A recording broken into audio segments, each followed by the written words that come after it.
Seria Tipuri de conexiuni sufletești și lecțiile lor. Episodul 1. Conexiunile ca oglinzi. Ce ne atrage și ce ne trezește. Nu iubim oameni, iubim reflexii, iubim oglinzi, iubim ce ni se trezește în noi prin celălalt. Există întâlniri care par scrise dinainte. Există oameni pe care îi întâlnim și simțim din prima clipă că ne-au fost scriși undeva, nu în minte, ci în suflet. Oameni care ne atrag inexplicabil, ne tulbură, ne ating dincolo de logică. Ei nu vin doar ca să fie alături de noi. Vin să ne arate ceva ce nu mai puteam să vedea singuri.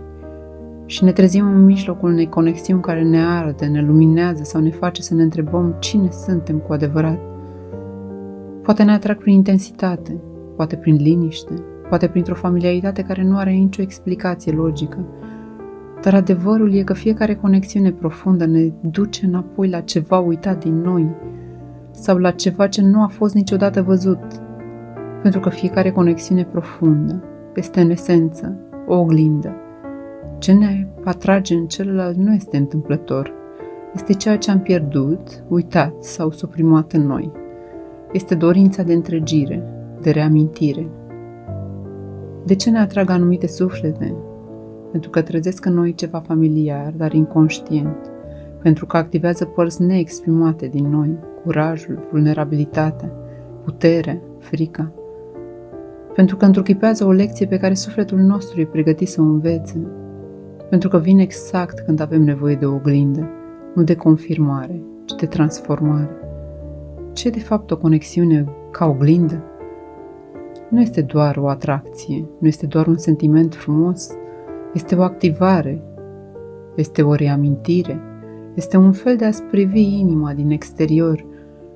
Oglinda nu este celălalt, oglinda este ceea ce se reflectă în tine în prezența lui.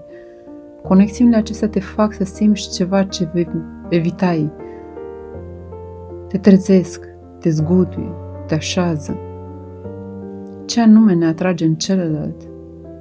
Părți din noi pe care nu le trăim, libertatea, forța, expresivitatea, vulnerabilitatea, rănile noastre nerostite, dorul de a fi văzut, frica de abandon, nevoia de protecție, modele familiare, cineva care seamănă cu părintele care ne-a rănit sau ne-a lipsit, un simț profund de acasă, nu pentru că e sigur, ci pentru că e cunoscut în subconștient.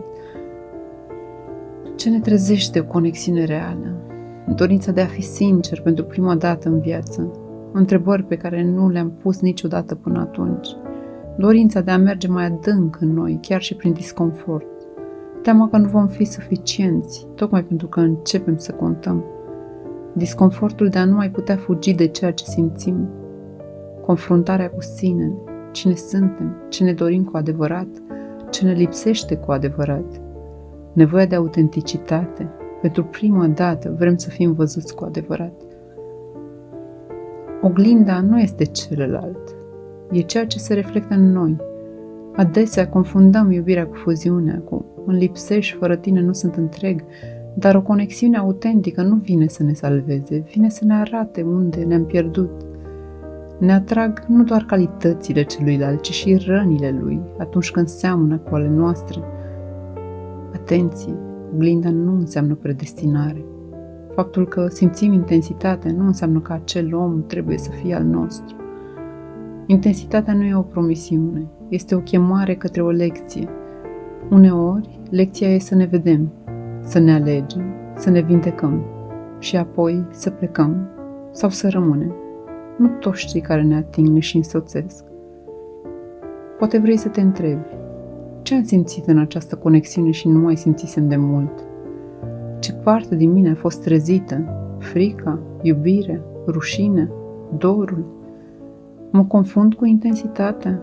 Sau pot să văd ce vrea să-mi arate? Este despre celălalt sau despre mine în oglindă? Ce mă face să rămân? Iubirea, atașamentul, familiaritatea cu rana?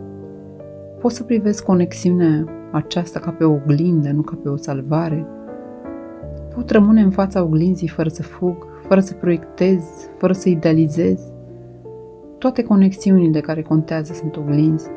Și atunci când avem curajul să le privim fără vină, fără atașament, fără iluzie, descoperim că nu ne atrage doar iubirea, ne atrage posibilitatea de a ne regăsi în ea.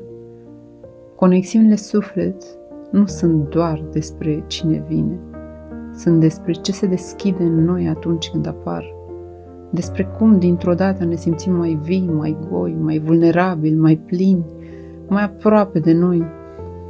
Și dacă învățăm să privim aceste oglinzi cu luciditate, nu doar cu dor, începem să înțelegem că fiecare întâlnire profundă este un dar, nu pentru că ne ține, ci pentru că ne arată unde avem nevoie să fim ținuți de noi înșine.